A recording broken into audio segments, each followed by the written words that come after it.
Hello everyone, welcome all of you. मैं मुकेश कटारे।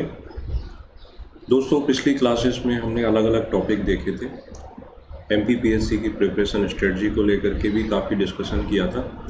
कौन सी book में से क्या टॉपिक पढ़ना है, कैसे पढ़ना है, वो सारी चीज़ें थी। आज हमारा जो टॉपिक रहेगा उसमें हम देखेंगे केस स्टडी, कि केस स्टडी जो आती है उस केस स्टडी को कैसे सॉल्व किया जाता है। ये जो केस स्टडी है ये मुख्य परीक्षा जो रहेगी पेपर 4 इथिक्स, इसमें 2 केस स्टडी आपको दी जाती है करने के लिए। केस स्टडी महत्वपूर्ण है सिलेक्शन के पॉइंट ऑफ व्यू से, और केस स्टडी को लेकर के ही बहुत सारे जो लर्नर हैं, स्टूडेंट्स हैं, उनकी प्रॉब्लम रहती है कि केस स्टडी को कैसे सॉल्व करें, मुझे इसके बारे में समझ नहीं आता है। तो उन्हीं सब क्वेश्चनों को उन्हीं लेकर के हम सॉल्व करते हैं कि केस स्टडी सॉल्व करने के लिए क्या चीज़ें होना चाहिए, केस स्टडी क्या आपको मांगता है। राइट, 2018 में ये जो पेपर हुआ था उसमें ये केस स्टडी पूछी गई थी। राइट, इस केस स्टडी में लिखा है कि लोक सेवा और नैतिक मूल्यों का संघर्ष, ये इन्होंने विषय दे रखा है। और उसके बाद फिर उसका वर्णन किया है कि एक गरीब वृद्ध एवं परिवार से परित्यक्त महिला सड़क किनारे दुकान लगाकर और उस दुकान में फूल बेचकर जीविका निर्वाह करती है। विपरीत परिस्थितियों के बावजूद हसमुख, मातृत्वधारित प्रकृति संपन्ना है। आप एसडीएम हैं और प्रतिदिन उसकी दुकान पर जाकर स्वयं फूल खरीदते हैं। उस क्षेत्र को डीएम ने नो टॉलरेंस जोन घोषित किया है और आपको निर्देश दिया है कि अविलंब अवैधानिक निर्माण ध्वस्त करा दें। महिला असहाय होकर आपसे मदद मांगती है। भावुक होकर स्थानीय नागरिक भी उसकी दुकान छोड़ने की सिफारिश करते हैं। केस स्टडी पढ़ के हम सिचुएशन समझ चुके हैं कि सिचुएशन क्या बनी हुई है। ध्यान देना कुछ बातों पर केस स्टडी को सॉल्व करने से पहले, कि केस स्टडी, ज़्यादातर केस स्टडी में आपकी जो सिचुएशन है वो क्या है। ज़्यादातर में 90% जो केस स्टडी आती है उसमें आप कोई प्रशासनिक अधिकारी के रूप में उसे सॉल्व करते हैं, एडमिनिस्ट्रेटिव ऑफिसर के रूप में। अब ध्यान हमें ये भी देना पड़ता है केस स्टडी सॉल्व करते समय कि जो प्रशासनिक अधिकारी होता है, यानी कोई समस्या होगी केस स्टडी के अंतर्गत, प्रॉब्लम होगी और उस प्रॉब्लम का आपको समाधान खोजना पड़ेगा, सॉल्यूशन। अब ये समाधान जो है वो कैसे निकलता है और किस प्रकार का होगा, तो समाधान आपका ऐसा हो जो टेम्परेरी नहीं होना चाहिए। समाधान लास्ट लॉन्गिंग चले, है ना, जो लंबे समय तक प्रभाव रखे, ऐसा समाधान। और समाधान के लिए हमें लेने पड़ते हैं डिसीजन, यानी डिसीजन मेकिंग महत्वपूर्ण हो जाती है। ठीक, उस परिस्थिति को ध्यान में रखकर हमें केस स्टडी सॉल्व करना होती है। केस स्टडी सॉल्व करते समय एक दो बातें और हमें ध्यान रखनी होती हैं कि हम क्या करते हैं, दृष्टांत ले लेते हैं कोई बाहर का, तो ऐसे दृष्टांतों से, मॉरल उपदेशों से हमें बचना पड़ता है। ऐसे उपदेश यहाँ पर ना दिया जाए। केस स्टडी में यदि आपको एक से ज़्यादा विकल्प मिलते हैं, आपके पास 2 विकल्प हैं, 3 विकल्प हैं, तो आप उन तीनों पर अपना लिख सकते हैं। केस स्टडी का आंसर सिर्फ यस और नो में नहीं होता है, उनमें से जितने भी संभव विकल्प हैं उन आप एक से ज़्यादा ऑप्शन अपना सकते हो, मगर उसके बारे में तार्किक ढंग से बताना पड़ता है। ठीक है, केस स्टडी को सॉल्व करते समय हमें थोड़ा सा शब्द चयन, उन पर भी ध्यान देना चाहिए, है ना। तो उसी सब चीज़ों को हम इसमें समझने की कोशिश करेंगे। Public service and conflict of ethical values, case study का ये विषय, कि यहाँ पर जो सिविल सर्वेंट जो है उसके जो वैल्यूज होते हैं और मानवीय मूल्य, जिन्हें हम नैतिक मूल्य कहते हैं, दोनों में संघर्ष होगा तो किस तरफ हम फैसला लेंगे, कौन विजयी होगा। Poor aged woman abandoned by her family meets her ends by selling flowers on a roadside shop. In spite of her circumstances, she is very cheerful and mother-like figure. You are an SDM and every day yourself go to her shop and purchase flowers from her, declaring that region as no tolerance zone. The district magistrate instructs you to demolish all illegal construction as soon as possible. The woman cries for her helplessness. By emotions, the locals to request you to exempt her shop. प्रश्न पूछा गया है, इसमें 5 प्रश्न करने हैं। तो पहला क्वेश्चन जिसका हमें आंसर इसमें देना है, क्या आप उस महिला की दुकान छोड़ देंगे? Would you exempt the women's shop? परिस्थिति बड़ी स्पष्ट थी। परिस्थिति ऐसी है कि एक महिला है, परिवार ने छोड़ दिया है, यानी कि और वो भी बुजुर्ग महिला है। उसके पास आजीविका चलाने का स्रोत सिर्फ वही एक दुकान है, फूलों की दुकान। इसके अलावा उसके पास कुछ भी नहीं है और चीयरफुल नेचर की, आप भी उससे फूल खरीदते रहते हैं। अब जो लोग इलीगल, जिनके कंस्ट्रक्शंस हैं, इलीगल जिन्होंने काम किया, उनको हटाने का आदेश आ चुका है।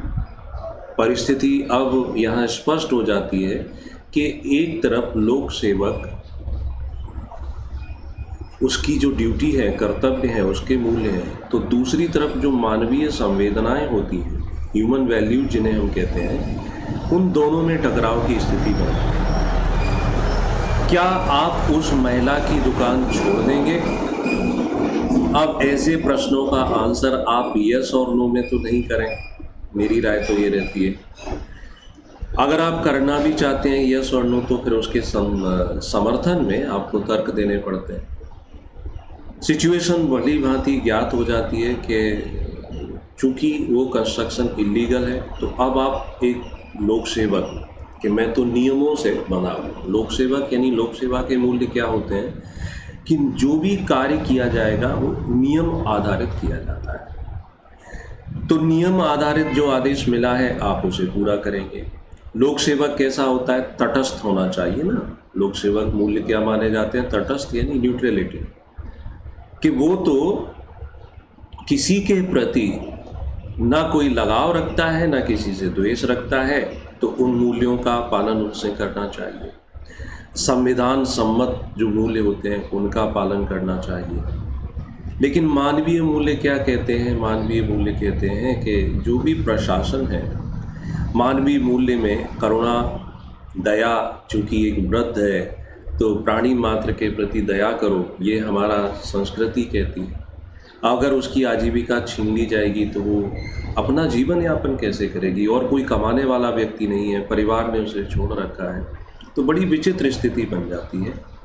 अगर आप लोक सेवा के मूल्यों का पालन करते हैं कि मैं तो नियमों से बना हूं, जो आदेश मिला है और हम तो उसे हटा देंगे, तो लोक सेवक के भी तो कुछ मूल्य हैं। लोक सेवा आखिर है किस लिए? लोक सेवक बनते किस लिए? जनता की सेवा के लिए। आखिर हमारे संविधान में लोक सेवक के कर्तव्यों का स्पष्ट रूप से वर्णन किया गया है कि यहाँ पर 5 प्रकार की स्वतंत्रताएं, 3 प्रकार के न्याय प्रदान करने के लिए पूरा सिस्टम काम करता है। अब सिचुएशन ये है कि डीएम ने आदेश दे दिया है, नो टॉलरेंस जोन घोषित कर दिया है। तो अब ऐसी परिस्थिति में विकल्प आप अपना सकते हो। पहला कि आप ऐसे एकमात्र, वह एक बुजुर्ग वृद्ध महिला नहीं है, और भी कुछ लोग हो सकते हैं जिनसे आप संपर्क में नहीं हो, आप इसके संपर्क में थे, क्योंकि आप वहाँ से रोज गुजरते हैं, फूलों को खरीदते हैं, हंसमुख चीयरफुल उसका नेचर है।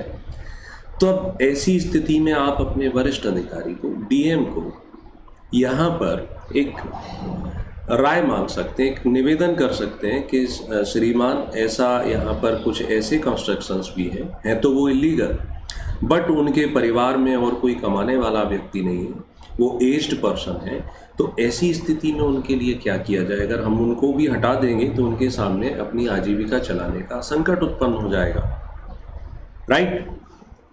ऐसा उनसे आप एक निवेदन कर सकते हैं। अच्छा, ध्यान रखना चाहिए कि जब हम निवेदन करते हैं अपने सीनियर से, तो निवेदन के साथ साथ क्या किया जाता है कि आप विकल्प भी सुझा दें। आप ऐसा कह सकते हैं कि सर, चूंकि लीगल कंस्ट्रक्शन है तो उसको छोड़ना तो नहीं चाहिए, लेकिन ऐसी स्थिति में उसको कहीं अन्यत्र, किसी अन्य प्लेस पर हम जगह उपलब्ध करा दें, जिससे उनकी आजीविका भी चलती रहे। एक ये भी हो सकता है। दूसरा हो सकता है कि आप उन्हीं से मार्गदर्शन मांगना कि ऐसी स्थिति में आपका क्या आदेश है। अब डीएम ने आपके इसको सुना, हो सकता है आपका सुझाव उसे पसंद आ जाए और किसी दूसरी जगह शिफ्ट करने के लिए एक तो ये संभावना व्यक्त की जाती है कि हाँ ऐसा हो सकता है। माना कि डीएम ने बोला कि नहीं वो तो इलीगल है, अब इसके लिए हम कुछ नहीं कर सकते, आप तो डिमोलिश करो। तब दूसरी स्थिति ये बनती है, चूंकि आप एसडीएम हैं, अब आप ये भी तो पता लगा सकते हैं, प्रशासनिक मूल्य नैतिक मूल्य दोनों मिले जुले रहते हैं। प्रशासन में नैतिकता रखी गई है जो कि मानवीय संवेदनाओं को समझे। अब आप ये भी पता लगा सकते हैं क्या कोई अन्य योजना प्रशासन की ओर से चलाई जा रही है कि ऐसे लोगों के सहायतार्थ कुछ किया जा सके, उसका सर्च कर सकते हैं और उसके तहत उन्हें लाभ दिलवा सकते हैं। ये भी एक विकल्प हो सकता है। अब पता चला ऐसी कोई योजना नहीं मिली, ठीक है, कि जहां हम उसको लाभ दे सकें, देन अब क्या किया जा सकता है? तब आप उसकी दुकान तो नहीं छोड़ेंगे बिना किसी लीगल किसी कार्यवाही के, मतलब जब तक कि ऊपर से उस नीति को नहीं बदला जाता है या ऐसा कोई स्पेस नहीं बदला जाता है, तब तक आप, चूंकि वो तो ठीक है, लेकिन मानवीय मूल्यों के नाते उसे महिला की सहायता भी आपको करनी है। आपने दो विकल्प अपना के देख लिया, डीएम से आपने निवेदन भी कर लिया, अपने स्तर पर प्रशासन की कोई अन्य योजना क्या इस प्रकार से लाभान्वित कर सकती है, वो भी नहीं मिलती है, देन फिर नेक्स्ट क्या स्टेप उठा सकते हैं? फिर नेक्स्ट स्टेप आप ले सकते हैं यहाँ पर, चूँकि प्रशासनिक अधिकारी हैं और नए हैं, युवा हैं, जुनून है आप में, तब आप कह सकते हो, आप में से कई लोग व्यक्तिगत लेवल पर हम उसे कहीं दूसरी जगह शिफ्ट कर देंगे। एक सुझाव ये भी आ सकता है कि व्यक्तिगत लेवल पे, बट व्यक्तिगत लेवल पर अगर हम उसे कहीं शिफ्ट करते हैं तो उसकी अपनी नई समस्याएं आ जाती हैं। आप एक व्यक्ति को शिफ्ट कर सकते हो, क्या एक ही व्यक्ति के प्रति आपकी मानवीय संवेदनाएं जीवित हैं?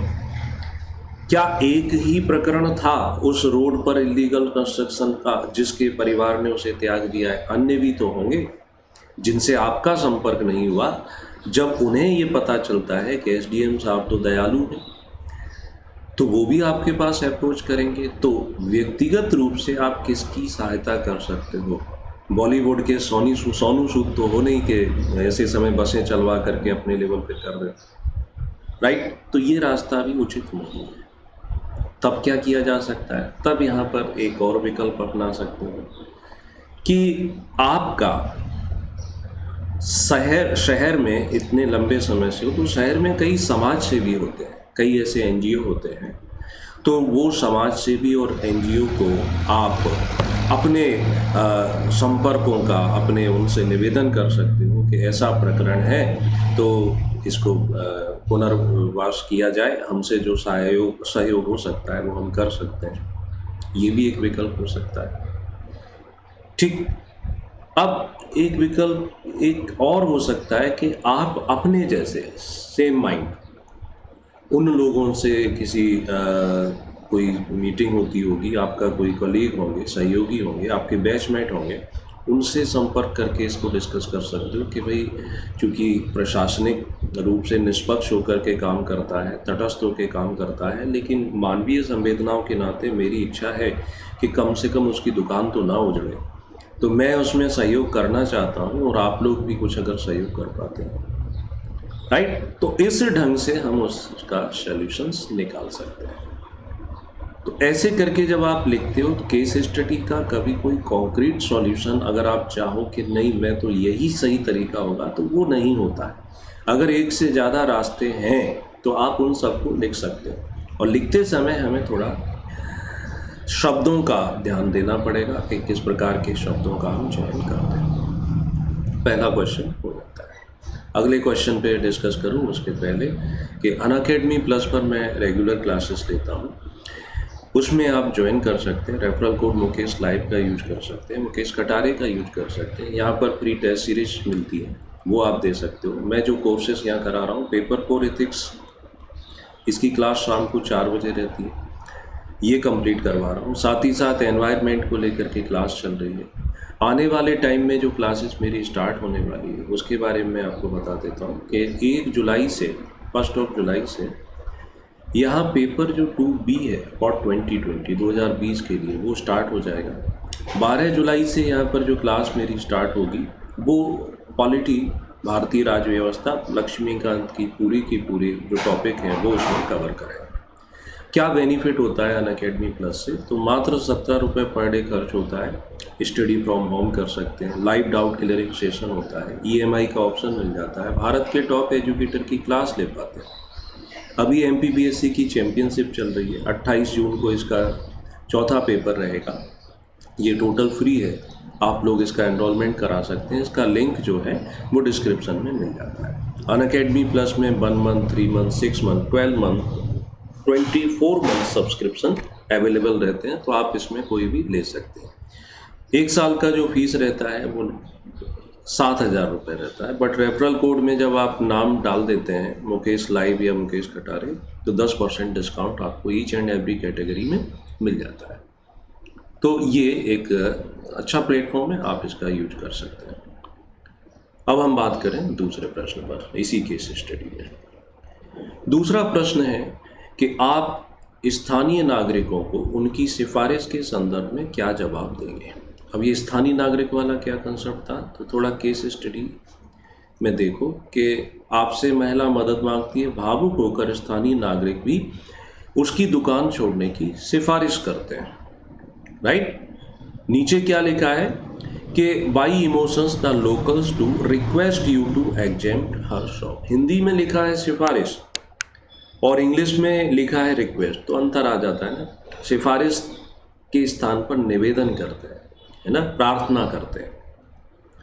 तो स्थानीय नागरिक यहाँ देखो रिक्वेस्ट यानी प्रार्थना करते हैं कि उसकी दुकान छोड़ दी जाए। तो अब आप स्थानीय नागरिकों को क्या जवाब देंगे, राइट।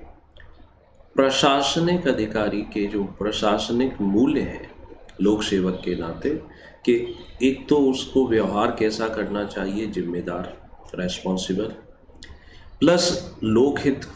चूंकि प्रशासन लोगों के लिए काम करता है तो ये मैसेज नहीं जाना चाहिए कि प्रशासन उनके हित में काम नहीं कर रहा है, ठीक है। जैसे यहाँ पर इलीगल कंस्ट्रक्शन को तोड़ा जा रहा है तो वो लोकहित के लिए ही तोड़ा जा रहा है, और उन्होंने उस महिला की स्थिति को देख करके आपसे निवेदन किया हुआ है।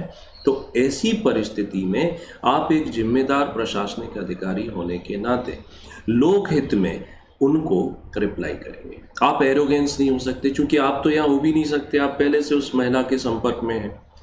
तो यहाँ हमें विनम्रता का परिचय देना है, जिम्मेदारी का परिचय देना है। यहाँ उनको आप आश्वस्त करेंगे, कोई भी ऐसा मैसेज यहाँ पर कन्वे नहीं करेंगे। बेशक DM ने मना कर दिया है कि नहीं, यहाँ किसी से भेदभाव नहीं किया जाएगा, निष्पक्षता होना चाहिए, तब भी आप उन्हें आश्वस्त करेंगे कि हाँ, ये प्रकरण मेरे संज्ञान में है और ये मामला विशेष है। तो बिल्कुल इसका हम कोई ना कोई सकारात्मक रास्ता निकालेंगे, पॉजिटिव रास्ता निकालेंगे, जिससे उस वृद्ध महिला को भी अपनी परेशानी ना हो, और यहाँ शासन को भी जो कार्य कर रहा है लोगों के लिए, जो ट्रैफिक ब्लॉक होता है तो उसमें भी कोई परेशानी ना हो। तो आप लोग निश्चिंत रहें, इसका जो भी निर्णय आएगा शीघ्र इसका उस महिला के हित में, आप लोगों के निवेदन को पूरी तरीके से ध्यान में रख करके हम इसका निर्णय निकालेंगे, ठीक है। और 2-3 लाइन बढ़ा सकते हो। लिखते समय क्या करते हैं कि लोक सेवक, निष्पक्षता, तटस्थता, है ना, इसमें आता है सत्यनिष्ठा, जिसे हम सार्वजनिक ईमानदारी कहते हैं। उसके साथ साथ क्या कहते हैं कि जनहितैषी, है ना, जनहितैषी प्रशासन के रूप में आप नागरिकों को आश्वस्त करेंगे, उन्हें यह समझाने का प्रयास करेंगे कि इसका कोई ना कोई समुचित रास्ता निकाल दिया जाए। और ऐसे करके लिख करके लगभग ऐसा मान लो कि 1 पैराग्राफ 2 पैराग्राफ में इसका आंसर आप दे सकते हैं। चूँकि 5 क्वेश्चन है तो इसमें बहुत ज़्यादा तो नहीं लिख सकते, सारे क्वेश्चनों में आपको बैलेंस बनाना पड़ता है। तीसरा प्रश्न आता है कि कौन से मूल्य प्रश्नगत हैं यदि आप उसकी दुकान छोड़ने का निर्णय लेते हैं। इमेजिन कर लिया कल्पना कर ली कि आप उसकी दुकान नहीं तोड़ते, उसको आपने छोड़ दिया, तो प्रश्न ये उठा कि फिर आपने जो डिसीजन लिया है उसमें कौन कौन से वैल्यूज़ आपके सामने अब स्पष्ट रूप से खड़े हो गए कि जिनका आपने पालन नहीं किया। आपने उसकी दुकान छोड़ी तो इसका मतलब है आपके मन में करुणा थी, एक दया के वशीभूत होकर के, चूँकि आप यहाँ पर उसके हित में काम कर रहे हो, मानवीय संवेदनाओं, आपने देख लिया कि उसके परिवार में कोई नहीं है जो उसका भरण पोषण कर सके, वो स्वयं ही कुछ फूल बेच करके अपनी आजीविका, ये मूल्य तो आपके ऊपर हावी हो गए। लेकिन वे मूल्य जिन्हें आपने साइड में कर दिया, कि पहले आता इंटीग्रिटी, सत्यनिष्ठा, आपने सत्यनिष्ठा का पालन किया कि नहीं किया? तो सत्यनिष्ठा का पालन यहाँ नहीं किया, आपने उसकी दुकान छोड़ दी। डीएम का आदेश था कि सारे जितने भी इलीगल कंस्ट्रक्शन हैं डिमोलिश किए जाए। फिर आता है आपने अपने कर्तव्य, लोक सेवक को कर्तव्यनिष्ठ होना चाहिए, आपने इस मूल्य को भी तिलांजलि दे दी। नेक्स्ट आता है कि लोक सेवक नियम आधारित, ब्यूरोक्रेसी ये नियम आधारित होती है, नियमबद्धता, रूल्स के अकॉर्डिंग काम करती है। नियमों की अवहेलना करना यानी कहीं ना कहीं भ्रष्टाचार माना जाता है, राइट? तो आपने नियमबद्धता का पालन नहीं किया। फिर पदसोपान, हायरार्की जिसे कहते हैं, कि अपने से वरिष्ठ के आदेश का पालन करना चाहिए, आपने इस मूल्य को तिलांजलि दी। फिर नेक्स्ट आता है कि प्रशासनिक अधिकारी को तटस्थ होना चाहिए, न्यूट्रलिटी। यहाँ पर आपकी जो एक लगाव था, अफेक्शन था, तो आप तटस्थ नहीं रह पाए, आपने उस महिला की दुकान तो छोड़ दी। थोड़ा सा डिस्टर्बेंस निकल जाने दो उसको। आपने उस महिला, एक सेकंड,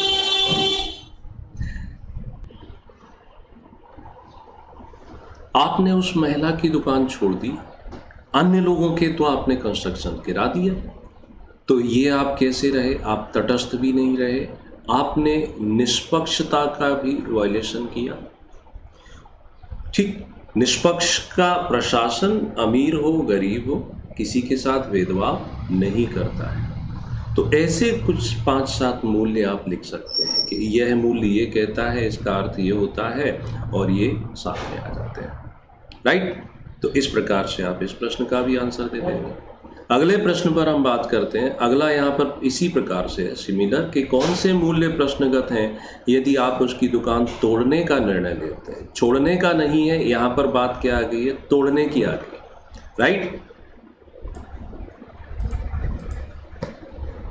अब बिल्कुल उसी प्रकार से यहाँ हम उन चीज़ों की बात करेंगे। यहाँ दुकान छोड़ने पर कौन से मूल्य प्रश्नगत थे और यहाँ तोड़ने का निर्णय लेते हैं तो कौन से मूल्य? आपने उसकी दुकान तोड़ दी, किस आधार पर तोड़ी? पहले हम उन वैल्यूज की बात करते हैं, उन मूल्यों की बात करते हैं। तो आपने निष्पक्षता पर ध्यान दिया, है ना? जो अभी हम इन मूल्यों की बात कर चुके थे ना कि ये मूल्य थे। आपने निष्पक्षता का ध्यान दिया, आप तटस्थ रहे, नियमबद्ध रहे, आपने अपने कर्तव्य का पालन किया, आप में इंटीग्रिटी थी, यानी ये वैल्यूज तो आपके डोमिनेंट हो गए।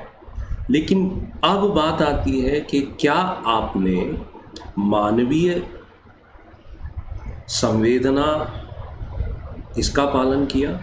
महिला बुजुर्ग थी, घर वालों ने छोड़ रखा था, एक ले देकर फूलों को बेच करके अपना गुजारा करती थी। क्या आप ये मूल्य, क्या आपके अंदर करुणा, दया का मूल्य रहा?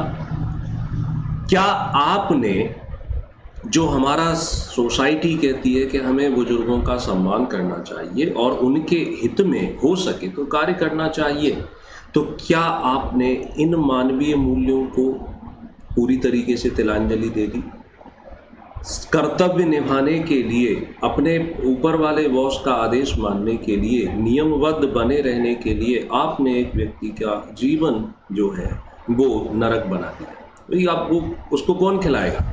उसका गुजारा कहाँ से होगा? ठीक। दूसरी बात आती है कि यहाँ पर मूल्य आते हैं लोक कल्याण। आखिर प्रशासन किसके लिए काम कर रहा है ना, लोगों के कल्याण के लिए, फॉर पब्लिक वेलफेयर। लेकिन इस कृत्य से कि आपने उसकी दुकान का निर्णय ले लिया है तोड़ने का, तो लोक कल्याण की जो अवधारणा है, कंसेप्ट है, ये साकार नहीं होता है ना। यहाँ पर बात आती है फंडामेंटल ड्यूटीज की। मौलिक कर्तव्य जो है, जो एक प्रशासनिक अधिकारी के लिए नहीं, एक आम नागरिक के लिए भी ये आवश्यक होते हैं। मौलिक कर्तव्यों में ये बात आती है कि हमें अपनी गौरवशाली परंपरा, संस्कृति, भाईचारा, बंधुता, सहायता, इनका आपने वॉल्यूशन किया, राइट। तो ये इस प्रकार के जो कर्तव्य हैं, उन वो मूल्य जो है वो क्वेश्चन आ सकता है कि ये इस प्रकार से आ जाते हैं। तो इसी प्रकार से हम इनको भी लिख सकते हैं। लिखते समय ध्यान यही देना होता है कि जो मूल्य लिखेंगे उसका थोड़ा एक्सप्लेनेशन कर देंगे कि यहाँ पर ऐसा हुआ, राइट। इसी में एक और केस क्वेश्चन पूछा गया इसी केस स्टडी में कि गांधी जी का मत है कि देश की महानता का मापन इस बात से होता है कि वह अपने कमजोर वर्ग के सदस्यों के साथ कैसा बर्ताव करता है। इस कथन के आलोक में आपके अनुसार देश की अपने सबसे कमजोर वर्ग के सदस्यों के प्रति क्या जिम्मेदारी है। तो कोशिश करें इसका आंसर लिखने की, और लिख करके आप कमेंट में पोस्ट कर सकते हैं। आप जो टेलीग्राम लिंक है उस पर भेज सकते हैं अनअकैडमी पर। तो अगला सेशन लूँगा फिर केस स्टडी से संबंधित, वहाँ पर फिर मैं आपको ये चीज़ें समझाऊंगा। अनअकैडमी प्लस ज्वाइन करें, उसका जो रेफरल कोड है मुकेश लाइव नीचे देखेंगे वो चल रहा है। सो अगले लेक्चर में फिर आएंगे। Thank you so much and good luck.